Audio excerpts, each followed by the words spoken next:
catalyst for change with the chance to thrive. Crystal is the one to stir up gifts and save lives. You get exposure, promotion, and marketing too. And advertise for business owners just like you. On Storytime, your interview is global. Virtual or in person, just come on the show. Yo, your story matters. Crystals will open the door. 40 years of experience, ready to give you more on Storytime. Get ready for Storytime. Hey, come on.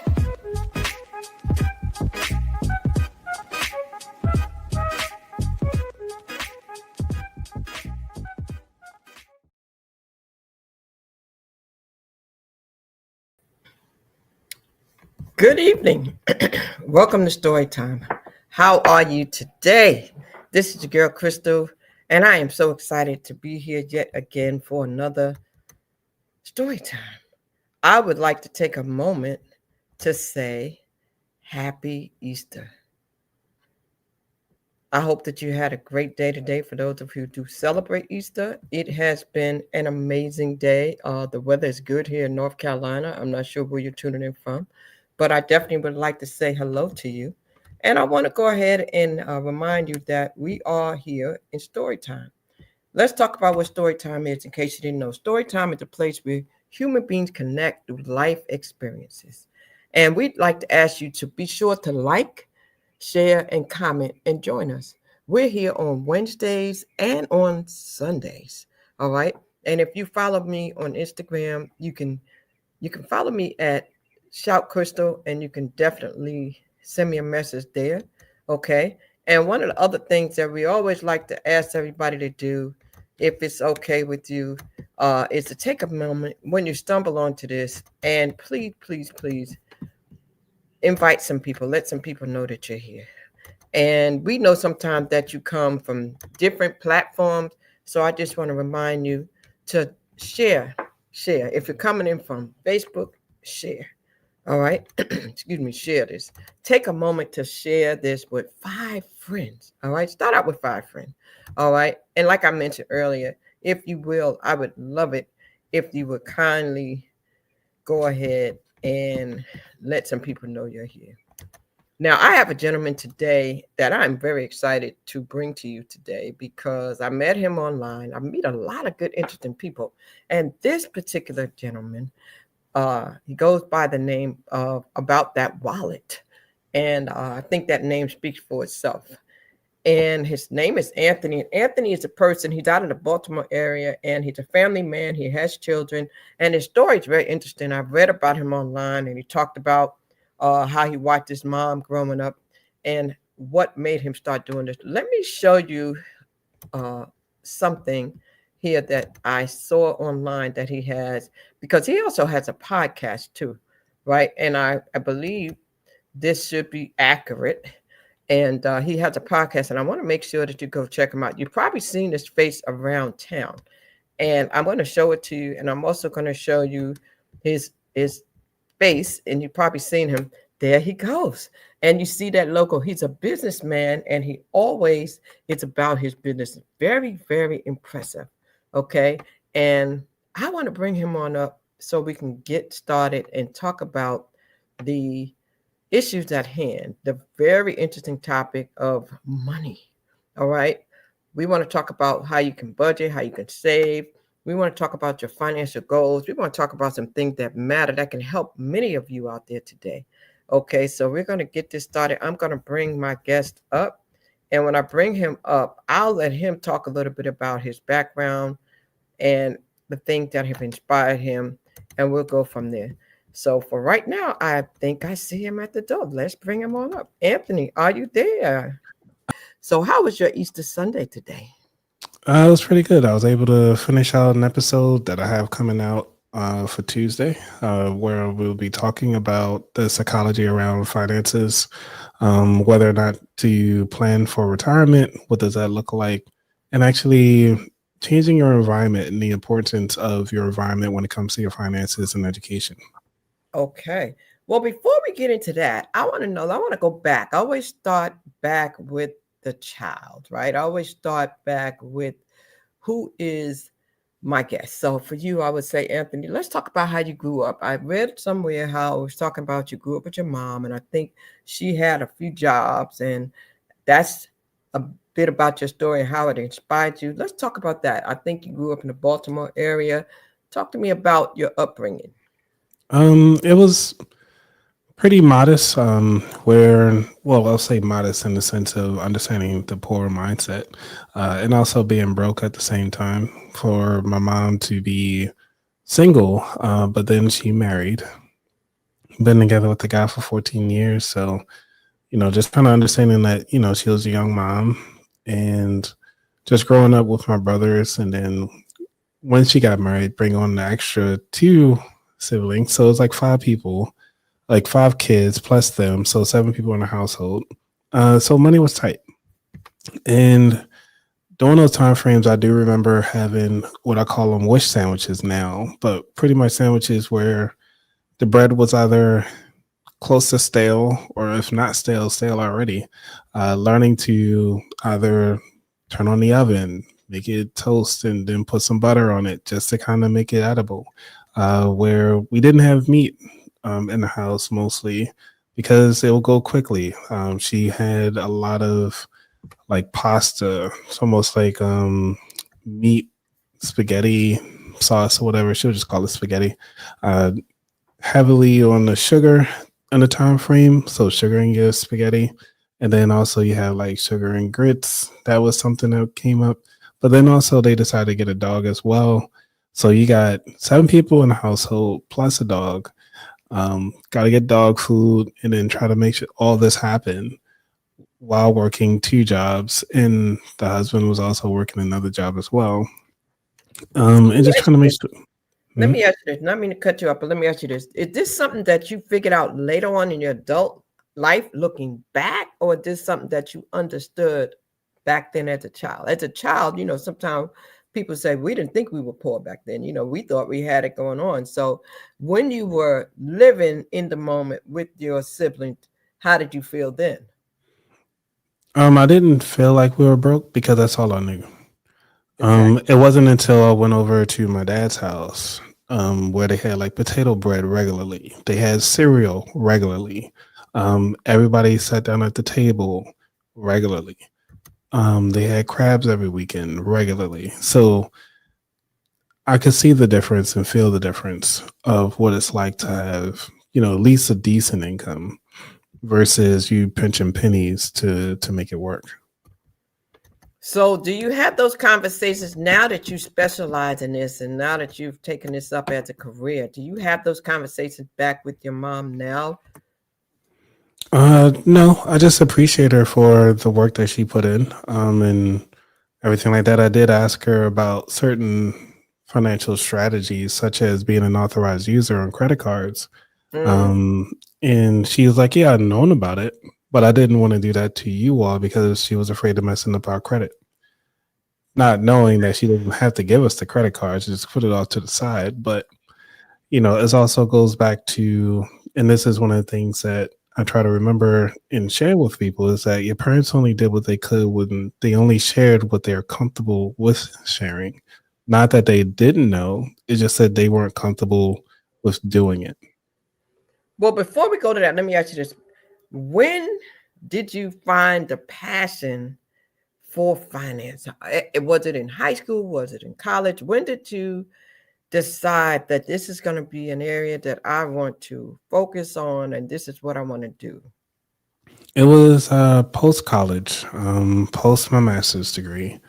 And it was a time when I was getting out of a long term relationship. So that time when everything pretty much I was just by myself and finding time to hone in on what I really want out of life. And in order for me to do that, I had to cancel a lot of credit cards. By doing so, dropped my credit score down to 324.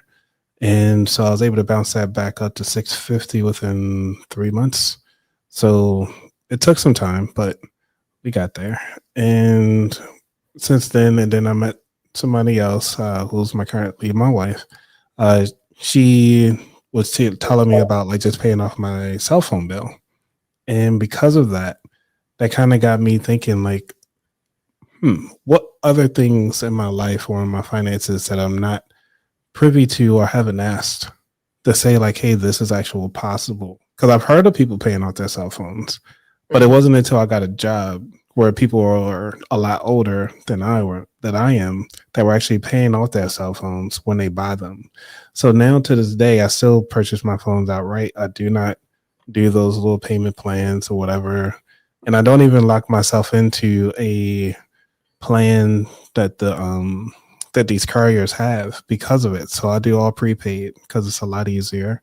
You don't have to worry about those tacked on fees. And to let people know right now, I think AT&T has a plan where you can buy for the whole year for $300 for your cell phone plan. So I just locked into that. I was like, I don't have to worry about my cell phone bill for the next year and like for the next 12 months. And it's amazing. So I can tell that you be ready to go right on in, boy. You be ready, boy. You be like, okay. So I want to go back first before you go into that, because I know you have so much that you want to share. So you said that you met a young lady and she shared some information with you that sparked your interest. And when you learned that, that's where the behavior patterns started to change and you started to want to change your habits, I take it. So no, not that far. So she got me into thinking about paying things off. So looking at things a little differently from a paid off perspective. But savings and the habits of actually tracking and everything like that, that was during college. Like I have so many people that came in my life to tell me about money. It's just that it wasn't until that piece that she added on was almost like the cherry on top. Like instead of the straw that broke the camel's back, this was the cherry on top for the dessert.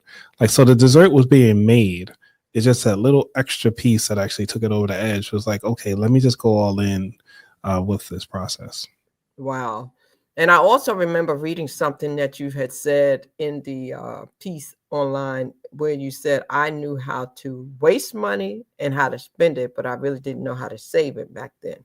And that's interesting because that's probably the majority of people, unless they come from a family where people focus on finance. A lot of people know how to waste it.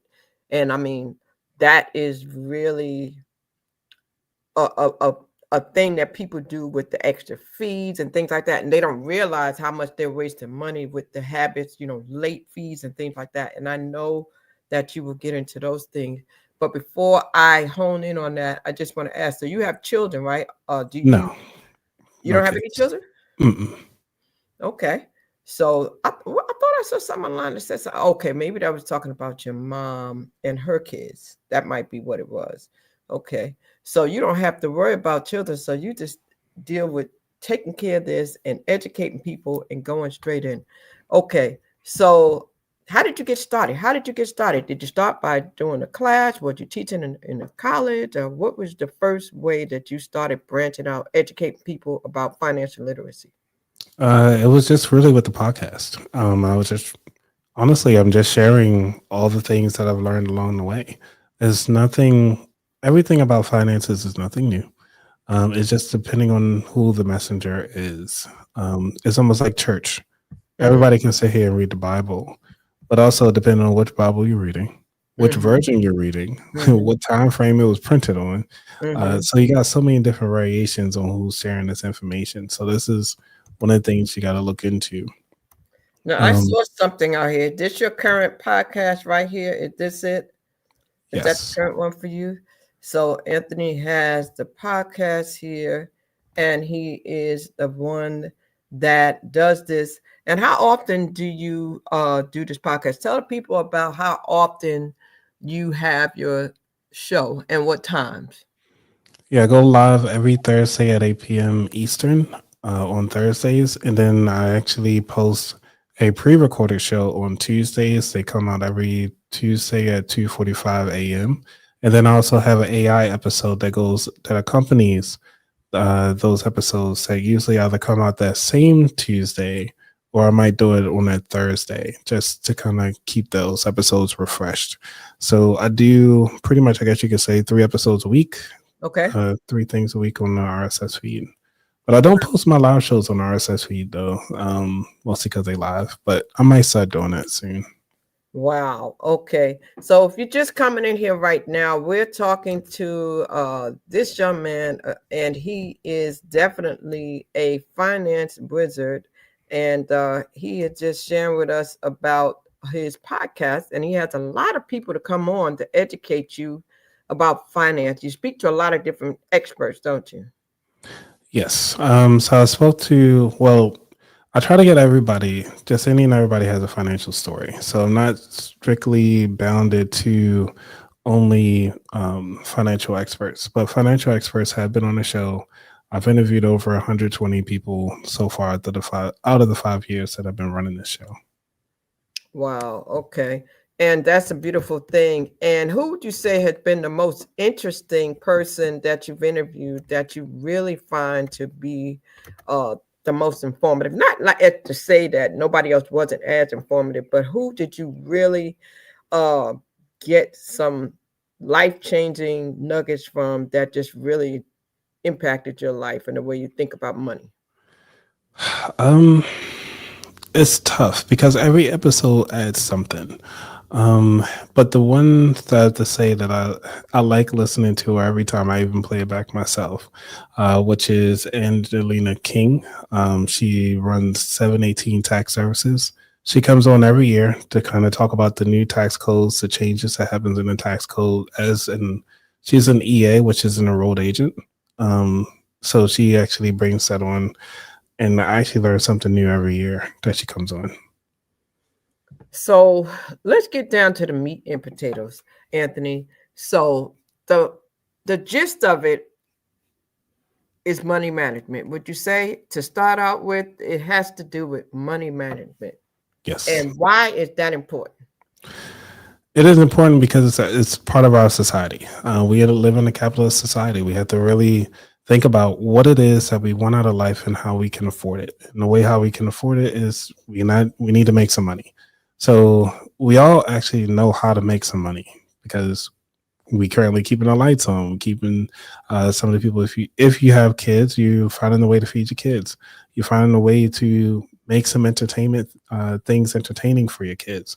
You're finding ways to keep yourself entertained, especially when you're getting internet. You keep a roof over your head. Your four, I guess you call it these like the four pillars for your household, which is your water, your lights. You got to keep your four walls, your house, and then also your transportation. So once you have all of that locked in, everything else is a want. So I like the way you said, everybody has those things, which is true. Some people struggle a little bit and they barely get by to get those things to take care of their responsibility. So my question to you is, would you say in order to be effective doing those things that a person has to master budgeting? No. They don't have to master it. I'll say that because anybody can get some money and anybody can throw a lot of money to all the things that they need. A lot of people, like I said, a lot of people know how to make money. Now they might be living paycheck to paycheck, but you might have somebody who has mastered budgeting or mastered their spending plan to where they can only make about $30,000, but they also have over 100,000 in their savings account, which is a lot more than people who are making multiple six figures have in their bank account. So no matter how big your shuffle is, it just depends on what you're using it for. Okay. So how would you teach a person when they first come to you? What are the things that you ask the person first to kind of find out where they are mentally and practically to figure out how to help them? Well, the first thing I do is talk to them about where do they want to go? Where do they see themselves in the next 5 years? I know right now that they're looking for something like, hey, I just need something to pay my bills for next month. But ultimately, because it depends on your strategy, that determines your whole strategy altogether. If a bill, sometimes they'll just say like, hey, I just really want to pay this bill down, or I really want to pay off this credit card, and I don't know where to start. And so what I do is I take a moment to kind of give them, hey, we just got to get what I like to call financially naked and go through everything that they have. Not dealing far as say liquid cash. We don't have to worry about the retirement stuff right now because you're in struggle mode. And what I mean by struggle mode, you say quote unquote poor, and because poor is a mindset. Broke is also just a state of being. So I want you to focus on that, which means that we need to get you from broke to a point of abundance. And to get there, you need to figure out where you are today. And that's where we start. We start off where, what are your bills? What did last month look like? Because last month is a great way to start. If you want to go even greater and you want to go above and beyond, then go 3 months backwards. But we usually start with the last 30 days to kind of see what were you spending on for food? What were you spending on for transportation? What were you spending on for your housing? And what were you spending on for water? And everything like that. So because we able to financially naked, I had to put that up. I never heard nobody put it like that. Get financially naked. That's good. I love that because that's real. That's visible. That really lets people understand. Okay, tell me what's really going on. Like, don't hold nothing back. So what you're saying to them when you say get financially naked is tell me the truth. Yes. We're going to focus on the numbers, not your feelings. That's where we're going at. Wow.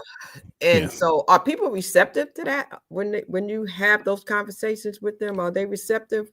Yeah, because at this point, you tried everything you could on your own. It's time to reach out to somebody who understands it and who's not going to be here to judge you. Like, I've been there. I've been broke before and gotten myself out of it multiple times. Like, it's not a one and done. It's a cyclical thing. Sometimes it's mentally. You get your emotions riled up, or sometimes life happens and you just didn't put enough for your emergency fund.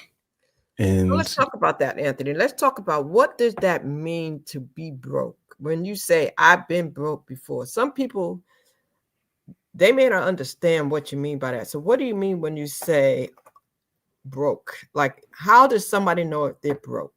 Besides if you're living paycheck from paycheck. Right. So that's living paycheck to paycheck, but not in the sense of where you're doing zero-based budgeting. It's paycheck to paycheck where you don't know where your money's at. And that's what I mean by broke. Just kind of look up, you're like, man, I just got paid and now my money's gone. So that's what I mean by broke. Wow. So you are taking clients that you help to go through these strategies and change their spending habits and do all these things? Yes. So in addition to having a podcast, you also do this full time and you take on clients. So is there a place where they need to go in order to sign up if they're interested in finding out more? Yes, they can go to my website aboutthatwallet.com and sign up that way. But I don't do this full time. So just to let you know, even though I do produce a lot of this stuff and put everything out there, I would like to do this full time, but I don't at this time. What do you do for a living otherwise? Oh, I just teach at the government. Nothing special. Okay. Yeah. Okay. So you're a teacher by trade. All right. But they can go to aboutthatwallet.com to register and find out more. Yep. Is that right? Yes. Okay. So I will definitely put that up there so they can do that and so they can go find you there. But now I want to ask you this. How can a person track their spending? Let's just say they heard you say that and they're saying, you know what, I want to do better. I want to be able to track my spending. I'm tired of getting a check, paying my bills, and trying to figure it out. What's your advice on that? Get yourself one of these. It's a big calendar. But this is how I started. Let me see if I have my old numbers in here. This is from a regular, just a good old-fashioned calendar. Good old-fashioned 12 calendar. months on it. 12 months. The reason being is because a lot of people are visual. Even though they think they can listen and try to figure it out, but you need those visual reminders. And it's almost like a roadmap that you have written out for yourself. The reason why I say the calendar is because it's physical, it's tactile, you taking the time out to do it. And when the month is there, you can go on and track the next month. Okay, when my next bills are due, go ahead on and start having those money conversations. Okay, well, I got this these bills due on this day. I have this due on the next day. And the cool thing about it, because this is the way how I started, and I actually created something called the Simple Budget Calendar. You can also get that from my website as well. I think I only have it for like $5, so you can download it, and it's good. I mean, because you can start any way you want to throughout the year with that particular calendar, because the months are blank and also the days are blank. So you can go ahead on and just write in when you're starting and go from day one. But also on top of that, it actually has the what are your bills, so you can actually track all your bills. So instead of on these calendars, they got like the animals up top. I just have it with all of your bills. When are they due? How often are they due? What are the interest rates are, and what are the minimum payments for each one of them? So in other words, you can come when you meet with me, we'll go through that particular calendar and kind of guide you through what are your current income, how you're going to split that out. Because at this point, you're actually telling every dollar that you get where to go. And this is called zero-based budgeting. So discipline, I'm going to put it up there again, y'all. I'll be posting it up there. But he said you can purchase the Simple Budget Calendar on his website. Okay. And again, the website, I put it up there, and it's the same website where you can sign up to register. That's the same place where you can get the calendar, aboutthatwallet.com. Anything you want to know about him, just search About That Wallet. Anywhere, everywhere you look, you're going to see that face. You're going to see him, About That Wallet. That's what it's going to look like. You'll see this face around the internet, and you'll know that you're looking and listening to the right person. Just look for him. You'll see that logo on his shirt, and you'll know that you have the right person. About That Wallet. Okay, so that's how you know you got the right person. All right. So now, so they need to know about their bills. They need to be able to identify everything they're doing. Let me ask you this question, because this one sneaks up sometimes on me. And I know when I'm doing all my numbers, a lot of times, do you find that people lose track of their subscriptions? You know, subscriptions are things that can catch people off guard, because you'll sign up for something and you might forget you signed up for it. Especially if you're an entrepreneur and you go and you get these things and you have these websites and you have these services and you're like, wait a minute.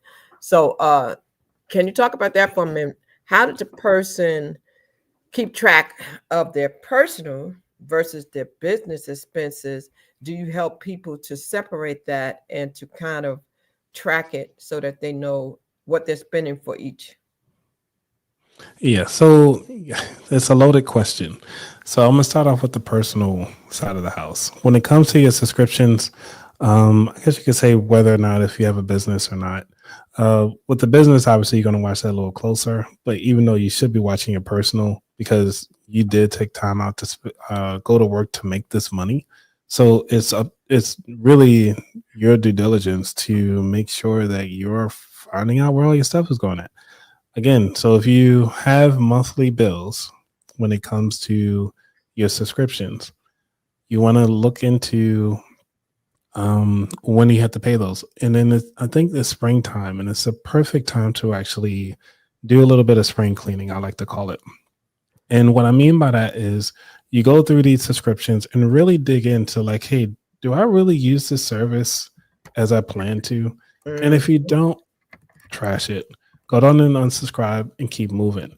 The other thing is if it's a subscription that you use, but you know they just now have a new version of it. Because I can give you an example. I had Hulu and I was only paying $20 for it. I went on there because I was about to cancel it, and then I found out that they actually had a bundle with Disney Plus for only $2 more. So I was like, well, let me just go on it. No, it wasn't even $2. It was 89 cents more. For 89 cents more a month, I was able to get Disney Plus and Hulu. And that's what kept me on there, because I was like, yeah, I do watch Disney and I watch Hulu more than I do even Netflix, because, you know, Netflix is there, but I'm like, I haven't seen anything that I really want. And if there's something that I want, I can binge it on a weekend. So I could just go down and get a trial version of Netflix. And then once I'm done watching what I want to watch, cancel it. It's that simple. So spring clean, y'all. Every so often, go back, look at what you're spending, whether it's a subscription or a service or just something that you're doing on a regular. Maybe it's a gym membership and you're not going, but you're paying for it. I've been guilty of that. Guilty. I paid, and when I stopped, then that's when I decided I want to start going. But I paid, $50 a month for something and not even going, and it's like, then I'm like, man. And then because when it got cold, I wasn't going to the water. I like to go in the water. I like to get in the jacuzzi. I like to do it, use the services. But sometimes in the wintertime, I might decide I want to go to the gym there because they have a gym there too. And they have the services with the Zumba. So I said, no, let me keep it because I might use it. Did I use it? No. So 5 months and I didn't use any of it. And I'm like, that's just money wasted, Crystal. And a lot of times you can contact the people and they will let you suspend it for a while and you don't even have to cancel it. So that's good to do too. So these are things that can help you in areas. Now, let me ask you this. Do you recommend a certain amount or do you have a formula for helping people to decide how much they should save each month? There's a lot of formulas out there. There's a lot of budget formulas that are out there. The one that I usually recommend, this is just one of many, is the 50-30-10-10 rule. So 50% is going to your needs. 30% goes to your wants, 10% goes to your savings, and then the other 10% goes to your investments. And then if you tithe, you can use that 10% out of your wants category. And then that would actually kind of help you still maintain your budget because still it's a lot of money at the end of the day. If you say like you have $100, $50 go for every $100 that you have, $50 will go to your living expenses. You remember the 4 pillars. So you got your rent, water, and all that fun stuff. Your 30% goes to your wants, but we're going to say for those of you who actually go to the church and tithe to the church, we're going to bring that down to 20%. Okay, so you got $70 sitting there for your wants and your needs. $70, so you can actually do quite a bit. With the 10%, you go to your investments and also 10% to your savings. And when I mean savings, you're talking about like your, what they call it, your emergency fund.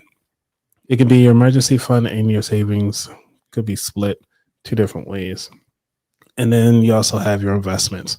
Now, some of the things when it comes to the investments, you're already investing with the company's 401k. And if you are, you're not doing anything additional, but you still want to learn about stocks and individual stuff, you can use that a little extra 10% to kind of learn the industry that way. So that's the formula that I usually use. And then I would say not recommend, but suggest because this is for educational purposes only. Right. 50-30-10-10. So you mentioned it a couple of times. I want to explain it for the people who really don't really understand, the people who are trying to be more conscious about their money and their management of their money. Explain exactly what is an emergency fund. That emergency fund is for emergency purposes only. It's like right there in the title. So you can't go wrong there. One of the things is that this is not a fund where you say like, oh, well, so-and-so needs it. Oh, so-and-so has, I guess a bill to be paid or your mom is asking you for something. You just got to tell them no. You got to move your zero up the chain. Just be like, hey, my emergency fund, if it's not at $5,000, I'm not giving it out to anybody. If you own a home, recommend it or suggested. I'll say suggested amount should be around like $10,000, just because if you think about it, your water heater goes up, it's about $10,000. If your roof has damage on it or whatever, the insurance will kind of cover some, but it's about $10,000. When you look at the AC unit to get refixed or not get refixed, but if you got to replace it, that is about $10,000. So if you already have $10,000 set for your emergency fund, you're fine. And if your car breaks down, you can get another car. It might not be your dream car, the car that you currently have, but you can sure get another driver for about $10,000. So if you look at it that way, it's fine. And a lot of you probably be like, man, I don't even have $1,000. Well, we got to start somewhere. You have to start somewhere. Right. So if you are just coming in, we are talking to Anthony. He is the man, and we're hearing the About That Wallet story. He is the man when it comes to helping people to save their money and do everything they need to do. I know that you have something coming up that we were going to share. I'm going to pull that up so we can show that. I did get that. I know that you have an event coming up where you're going to speak April 30th at the end of this month. Talk to me about what's going to happen here and what can people expect, and can people still get a free ticket and go join?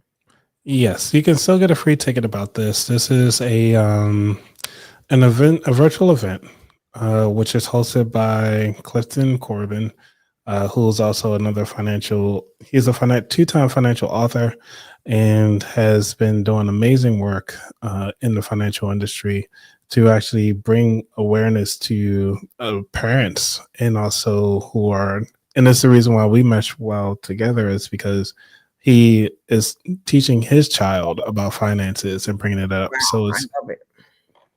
I love it. And so how often do you hear that? How often do people really, really, really educate their children at a young age? And how early should they start? Do you recommend a certain age for people to start with their kids? Kindergarten, first, second, third, elementary, when? as soon as they start asking about toys, because everything costs money, but they understand the value of give and take because they're watching you. I mean, I grew up in the industry, well, not the industry, but the era where they always said kids need to stay out of grown folks' business. So, Okay. Nowadays it's like, you better teach kids about some money because they will get shafted or anything like that. But this is in America. But in other countries, the kids are always with the parents. They learn about the bartering system. They learn about the value of items. And, especially when you grow up in impoverished neighborhoods or in poverty, you get to see that a lot. You have to actually help out your parents sometimes. Sometimes you have to go to work to kind of make sure you pay the bills for the house. So you see things a lot earlier than you do if everything was okay. Okay. So let me ask you this question. And if you're just coming and you come back and do the replay, you're listening to Anthony from About That Wallet. You can search him at aboutthatwallet.com. He has a podcast weekly, and he's going to give you some tips on how to save money, how to budget your money, and how to correct some things and get yourself together. What are some mistakes, some money management mistakes that you've seen that a lot of people make?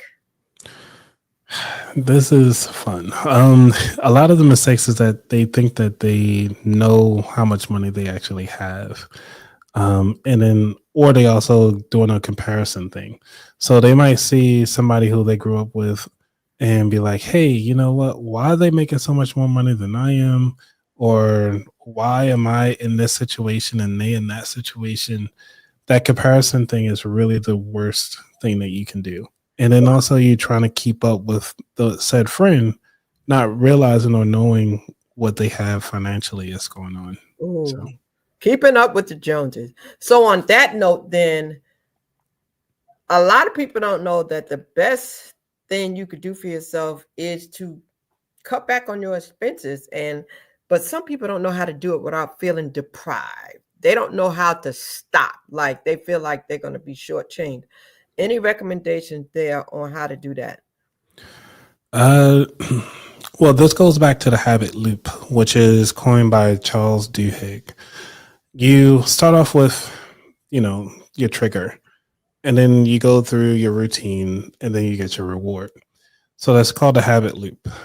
Now, the thing about it is that when you're talking about your entertainment or your feelings and your funds and all that stuff like that, that is your reward of the thing. What you're talking about is how are you going to get to that reward of euphoria when you go get that entertainment. The thing about it is that routine. Okay, the first thing you do is what? You go to Instagram, you talk to a friend, you talk to a family member, or you look at somebody that you grew up with and seeing what they're doing for fun and think that's what fulfills you. So that's your routine, right? But now let's take it to another way of thinking of, do you need to spend money? Start asking yourself, when you feel triggered, like, hey, I need some entertainment in my life. What do you do? Now that's where you go and start looking into, hey, I can utilize my local parks. I can utilize the Parks and Rec that is recreation that's in my area. They have a lot of free activities for you, low cost activities actually. So if you want to take those spin classes instead of, like you said, Crystal, you got a full gym membership, you can actually just take those classes with your local community. They actually have those Parks and Rec activities for like pennies on the dollar. I'll say like $7, $3. You can go in there and take a full spin class. And spin classes just on their own, if you want to go to a gym, they cost like almost $50 to $100 just to be one class. So utilize those things that are locally. So you have those options. If you don't have the money to buy the equipment for these particular sports, ask somebody if they have them, if they're not using it. I like to go bowling. So I decided to buy my own bowling balls, my own shoes. I mean, granted, it's a lot of money up front, but every time I go, I don't have to spend that extra $5 or $6 for some extra shoes. Because after the third time, I could have after the fourth time, I could have bought some shoes from off Amazon and I don't have to pay for shoes anymore. So it pays for itself after the fourth time. So it's like, why not? The bowling balls, that's a little extra because I was like, I don't like the house balls. But that's just an example of really honing into your entertainment. What is it that you really want for that fulfillment, and what is triggering you? Once you understand your triggers, then you can start changing your routine that also still give you that same high, that same euphoria that you wanted out of the out of anything. I mean, just think about it. Wow. So you have to understand your triggers that cause you to spend. Yes. And then you have to set realistic financial goals. You have to want to set financial goals. But a lot of time I wrote that and put that down too. Understand your triggers that cause you to spend, because a lot of time people don't stop to think, why am I doing this? Why am I out here? Am I lonely? Am I bored? What am I being? Oh, you're explaining HALT, which is the same thing for addicts, for recovery. It's the same thing that we got to use in our spending. So HALT stands for hungry, angry, lonely, and tired. So you got to look into those. Wow. Hungry, and so HALT. Okay. Yes, Okay. HALT. Wow. So over time, you must have attended a lot of workshops and did a lot of studying. Did you go to school for finance also? No, that's it's just one of the things. Like, I'm interested in it, so I take time out to learn the process. So my undergrad is in elementary education, and then I went on and got a master's in applied information technology, and then I got a post-baccalaureate in database management. So, wow, understanding finances is always intriguing because it changes every year, mostly because of the taxes. But the bulk of it, if somebody's not talking about how to save money, how to make money, which is and spend less than you earn, that's really all you need to know about money. Everything else is all feelings. So everything that we're talking about right now it's all feeling based. So what is your take on building generational wealth? A lot of people talk about generational wealth. A lot of people talk about making sure they make good, smart decisions. And sometimes our race doesn't do a good job of that, to make sure we pass down things to our children and our children's children. What's your take on passing down generational wealth? Well, the short answer is that it's not money related. It's educational based. And what I mean by that, so Crystal, you have a famous way to make like your famous, let's say like your famous turkey for Thanksgiving, right? And the way how you basket all the time. And when you were growing up, the pans were a lot smaller. You had to break the chicken legs to make sure everything fit in there, right? You make it every year. Everybody like, man, your turkey tastes so great. How do you do it? And then, you share it off with your next generation. That generation will start doing the same thing. Even though they got bigger pans now and everything look all fancy, they still break the legs off. They still shove the turkey in there, still basking and everything like that. It takes so well. The generation after that will be like, why are you breaking the legs off when the whole turkey can fit in there? And they be like, well, that's what I learned from Crystal. And then they was like, But then they go ask you, like, why did you break the legs off? And you're like, well, I needed to fit in the pan, not knowing that that was the whole reason why you were doing it. They were just following you. And that's what I mean by generational wealth is more of an educational thing. So if you're only passing down what you're comfortable with and what you're learning, instead of them going out and teaching them how to take what you've given them and advance that in itself is almost like you got to pass that baton on. So I don't really like the generational wealth thing. Everybody keeps saying, well, it's materialistic. Yeah, just go get a house. But if the house isn't selling or providing value or providing an income for the family, then it's just a broke asset. Like it's a liability at that point. Say that again. Say that again. Or if you don't keep the house up and you pass down a big headache. Right. Because if you think about all these mansions, right? These mansions cost money for upkeep. So granted, you can go big and, you got this mansion and everybody moved out because, in our, I guess you could say statistically, we all move out of the house because we were taught just, hey, you got to get kicked out the house at 18. Then you got this big house for nothing.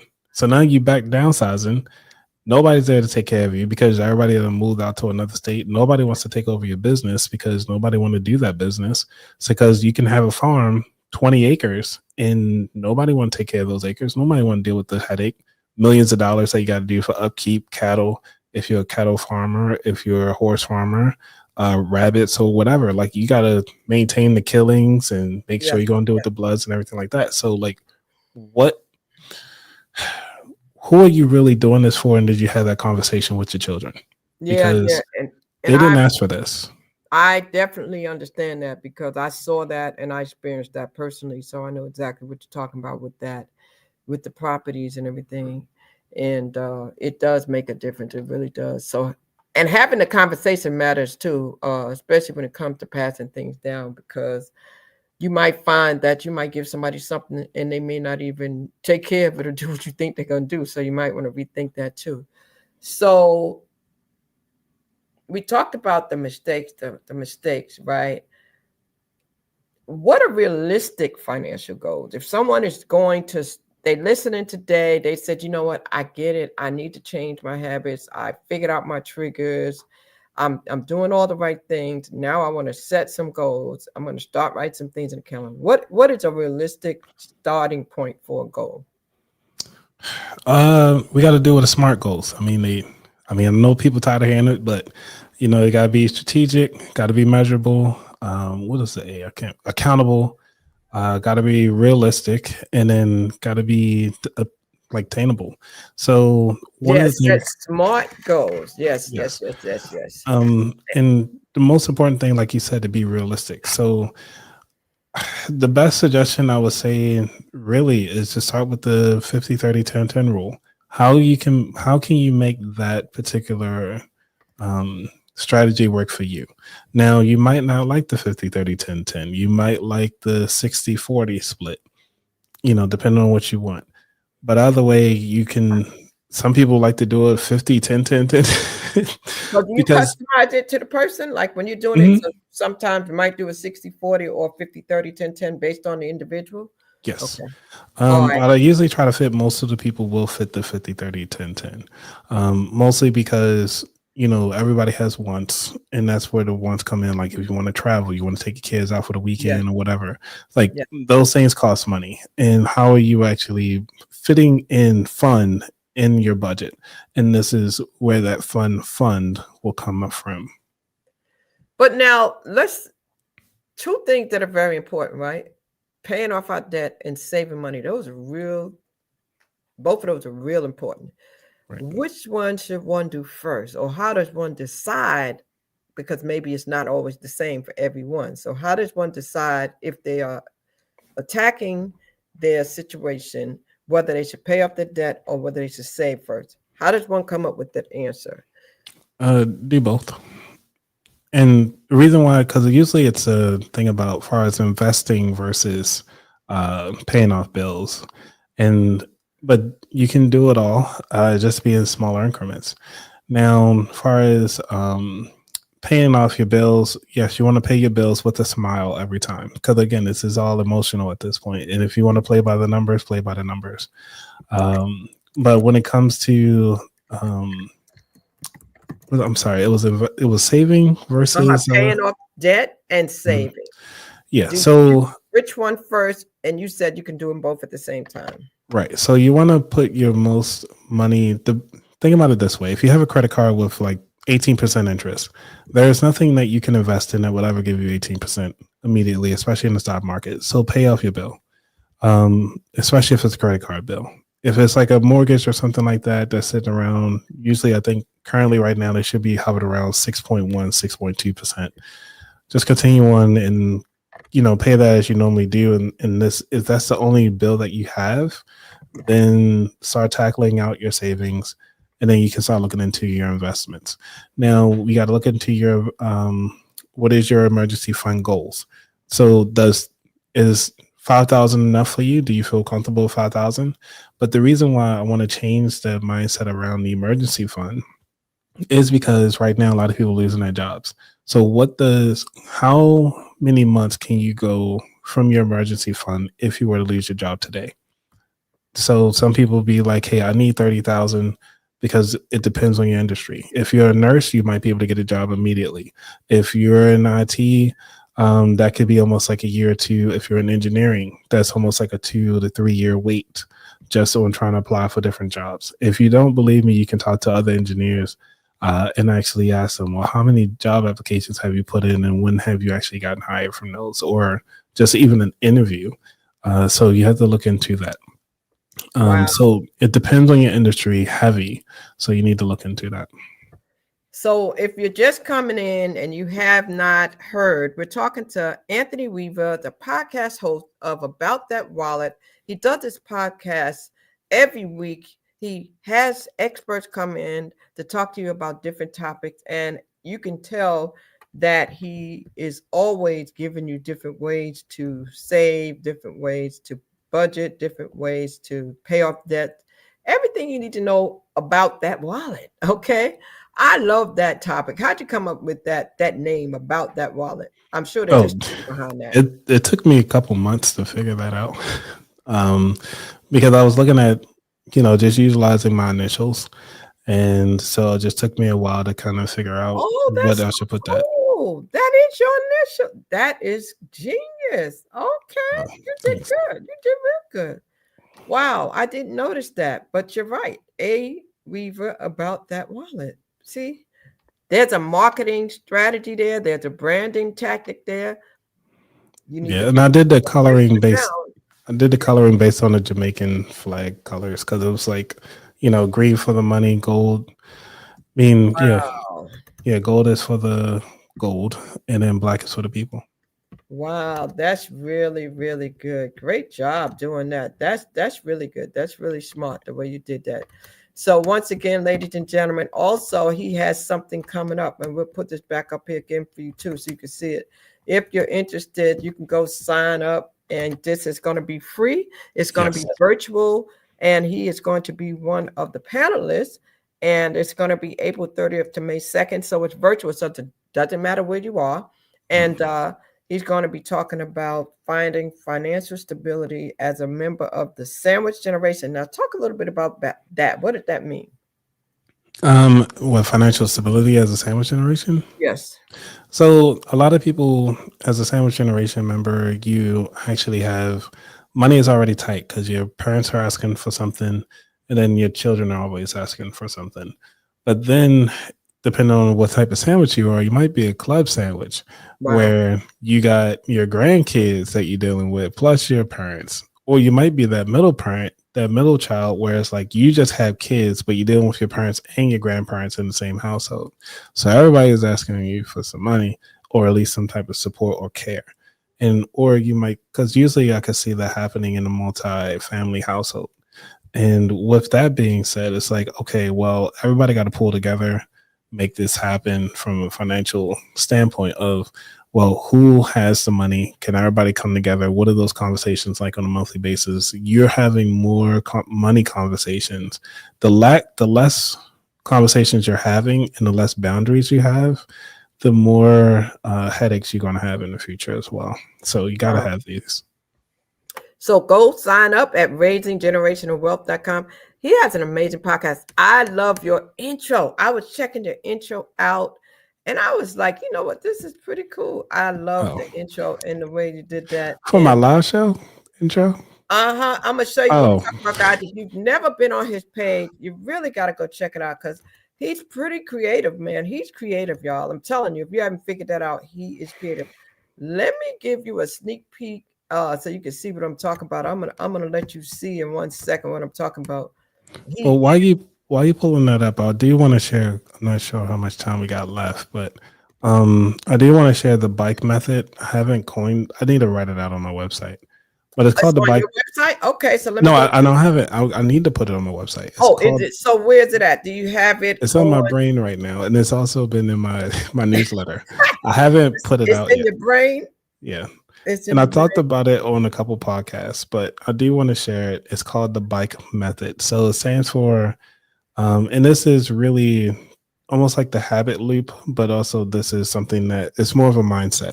Okay. So B is for budgeting, I is for income, K is for knowledge, E is for execution. Oh, and so we got it. It's called the bike method. So let's type that out. So we got the bike method. And this is what you need to know. So once again, you said budgeting, and then I is for income, and K is for knowledge. Okay, and then E is for execution. Execution. Now, is this like a course or a workshop, or just something that you just elaborate on with people when you're talking to them, or is this something that you talk about on your podcast? This is something that I talk about on other people's podcasts. Oh, okay. Because it's something that a lot of people try to figure out when they're trying to figure out finances. This is kind of the method or the cycle that kind of works out the most. And so I have to have you come back to actually. So I've been asking you like general questions, right? But it sounds like I have to have you come back just to hone in on a particular strategy for something, whether it's to talk about the bike method and to resolve a particular problem. Is that what I need to do? Bring you back to resolve, like how to pay off your debt or how to start a budgeting plan or something specific. Is that what we need to do? Because I know today, for the people who might have never seen you before, that'll come back and replay, they'll understand who is this guy, and then they'll go and they'll pull you up. But so we got to do that for sure. So, or to be grammatically correct, we have to do that for sure. So the bike method, give us an overview of what that is. Yeah. So budgeting is the first thing you need to do. And obviously, figure out where all your money's at. I is for the income. You need to figure out how you're going to increase your income, either staying overnight, do you got to do Uber or something like that to kind of help build up your bucket to kind of start paying off some of these bills. Then we get to knowledge. So where are you going to go get your knowledge? Are you listening to podcasts? Are you reading books? Are you attending seminars? Are you going to different places, changing your environment? This is where that comes from. The execution side of the house is actually taking action on those things that you just gained. So because what's knowledge without doing anything with it? It's just a dream at that point. You just know about it. What's your income if you're not doing anything with it? It's just money piling up. Okay, what's your budgeting? Is like if you don't have that, this is just kind of going anywhere. So this is where the execution, it kind of ties everything together. Now, the beautiful thing about it is like if you fall off your bike method for any reason, it's just like an actual bike. You can always pick it back up. Start back with budgeting. Start looking at your income. Sometimes you already have the knowledge. So you already got the knowledge of riding a bike. You just fell off. Let's get back on it. You can skip the knowledge piece, start doing it the execution again. So, that's why I look at it. So this needs to be like a class, Anthony. You need to teach this like a 6 or 8 week class or something. Oh. This is not a one-time thing. This needs to be something, like when we were in college and we went to class and you had to go see the professor twice or 3 times a week. You have to, in order for people to get this, you really need to teach this. Like I'm just suggesting, if you haven't done it before, maybe this is a workshop that we might need to do or something, because you have some really great methods, strategies, and ways for people to do it. But it probably can be overwhelming if they are just listening to something. It's information overload. You know what I mean? They have to have a way to apply this knowledge. Mm-hmm. Do you agree? Because we can pull up videos and go watch YouTubes and all this stuff, but it's information overload. Yeah, And if that's nobody's what not doing nothing with it, you know what I and mean? that's where the E comes in. You gotta take action. But sometimes if you don't have no accountability and you don't have no one to hold you to it, like if you have a workshop or a class and we hold people accountable, okay, so this is your homework, this is your assignment. The first week you have to do this. Bring your bills, do this, and now let's talk about what's the budget. The next week, okay, all your sources of income. Where you get money from? Do you have a W-2? Do you have a 1099? Let's talk about the income. Okay, let's talk about the knowledge. Let's talk about what you need to know. How what are you missing? What are you not understanding? So I think that it may be something that I might be interested in talking to you about doing, because that kind of stuff is important. I know that a couple of years ago, about 7 years ago, 8 years ago, I really started loving something a lot of people don't talk about either. I started loving passive income. A lot of people only think about linear income and paying, working hours, getting a check. You know what I'm saying? A lot of people don't understand passive income. So I think that's something else that I like for people to understand. Well, you can build passive income while you're working. Because I do that at work. Because I set up so many automations at work that I just show up. Yeah. I only work like 20%. No, some people have no knowledge of it and they're not doing it. Like they're only getting a linear income. Like and our parents, when they came up, a lot of that stuff wasn't happening. A lot of stuff that's going on now, everything is evolving and changing. You know what I mean? Yeah. So we have to continually educate people on this stuff. Yeah, because passive income is not really passive. You have to put in the work. And it's a lot of work. Yeah, you got to do something. But the passive part comes in where there may be some things that you can earn money and you're not doing anything. You may have done something one time and you're still earning. I call that residual income, but I won't call it passive. That's residual. Yeah. That's the other one. Residual and passive. Those are the two. Those are the two that I like to talk about to people, passive and residual versus linear, So I think that what you're doing is so needed and it is so good, because so much on the internet is about entertainment, drama, negativity. So I just appreciate you for what you're doing, because it's all positive, it's all inspiring, it's all uplifting, it's all helping people to get their life in order and do something that's necessary, So I appreciate that. So I'll ask you a few more questions. I won't keep you long. I want to ask you debt consolidation. A lot of time people think that's a good thing. What is your take on debt consolidation? Do you recommend it? Is there a strategy to it? When should one not do it? I know that's like 3 questions I just asked, but debt consolidation. Yeah, this is all depends on the person's financial situation, because it really depends on if they have a lot of bills together and they just don't know what to do, and it's a lot easier for them to consolidate their debt into one smaller bill, depending on where they at. Secondly, there's a way to do it without having it consolidated, and this is one of the things I like to have, is not to consolidate debt, because you want those short wins. If one of the debts are smaller than the other, let's knock it out first, which is considered like the snowball method. Go down and knock out the smallest bill first before you start tackling the highest bill, regardless of the interest rate. Then you got the avalanche method, which is focusing on the interest rate before you start focusing on anything else. So if whichever bill has the highest interest rate, you want to pay that off first, because you'll save money in the long run. So when you can talk about consolidating, you can consolidate, say if you got a low interest rate and you got a high interest rate one, then you can kind of meet in the middle with that kind of interest rate, because it'll work well with your budget. Then that's also an option. So consolidating, yes and no, it really depends. Now, let's talk about the risk and the benefits of the settlement. Sometimes people think about consolidating, and then sometimes people get those calls where people offer them settlements.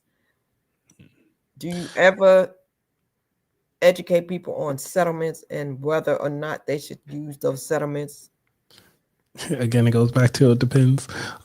Because when it comes to taking a settlement on a particular bill, if the lender is saying like, hey, we will settle the bill if you're only going to pay us for maybe 50% of the total bill, you have to actually go through some type of hardship or go through their program. I've been through a couple of them with several credit cards.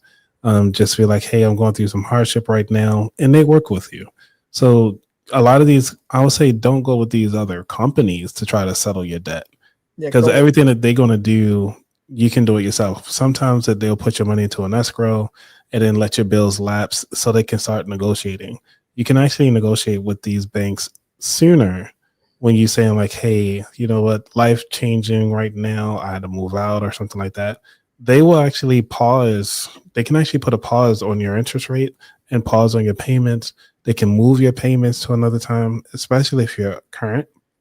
And because if you're current, you actually have the option to move around. So if you say like all your bills are due at the same time early in the month, but like, yeah, I really can't do it this time, you can shift it down 2 weeks inside that month and they will work with you. So you can do that. So you have those options. And so you don't have to duck the calls. You can take the calls and just tell them no. I'll say call them first. Call the banks first before anything happens. Like this is a relationship. Like they want money, you want their service. So call them first. Sign up at About That Wallet to register for him. Make sure you go get the calendar. And I know that you also have a t-shirt. Is that for people who've been there before? The t-shirt that you have, this About That Wallet shirt. Talk to us about how can somebody get a t-shirt and why would they want a t-shirt? Is that for the people who've taken your classes or a part of your community? Who is the t-shirt for? The t-shirt's for everybody. If you want to support the podcast, I greatly appreciate it. A lot of the people who listen, they actually go for the hoodies. So, you know, I do appreciate the hoodies. Okay, so of course, hoodie season is out. Do you have a sale right now on hoodies if they get them during the summertime? No, because these tariffs are hitting me. Like, these tariffs are crazy. And because everything's about to go up another 30%, so I'm going to have to go up on my prices as well. Okay. Wow. Starting next month. And so I just wanted to show you a sneak peek. I told you I wanted to show you his website. I think his I love your intro. I love your intro. I saw it and I went, oh my goodness. Let me see if I can get over here to it. Let me see if I can. Yeah, it's the people who are part of my lives. They was like, man, we're still waiting on your new intro with the music. We created the music using AI. So everything you see is with AI. Yeah, you're gonna have to show me how to do that. We're gonna have to talk about that. Let's see. Let's put this on here. Let me see if I can do this and show this now. Bring this up to the stage. And let's show this. Nope, that's not the one I want to do. That's your website. That's my website. That's your website. That's not it. I wanted to do your actual. I want to do your actual. Your page, your actual YouTube. Your YouTube is pretty cool. I want to do your YouTube. Okay, let's do the YouTube. Here we go, guys. Let's look at the YouTube. What we got here. And I'm going to share this before we get ready to let this man go, because we know we've gotten a lot from him today, and we're going to not keep him. It's Easter. He may want to go and do something with his family. But check this out. I just love this. Check this out. Check this out.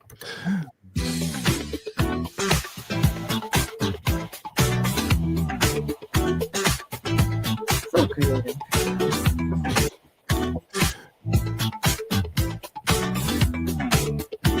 I was just playing around with a lot of stuff. Wallet's missing from the floor. It's got my secrets, nothing more. I checked the drawers, I checked the spikes. Left me hanging in my Nikes. Last night we tore up the town. Now my wallet's not around. I love it. All the company's smooth. Pay my debts and start anew. Hey, where'd it go? My cash, my cars, my flow. Don't you know what's gone? Now I'm broke from dusk till dawn. Dancing lights and screaming base. Yeah, I did all this. I did all this That with is AI. so cool. Left the tip, That but is lost so my cool. grip. Now my wallet's gonna slip.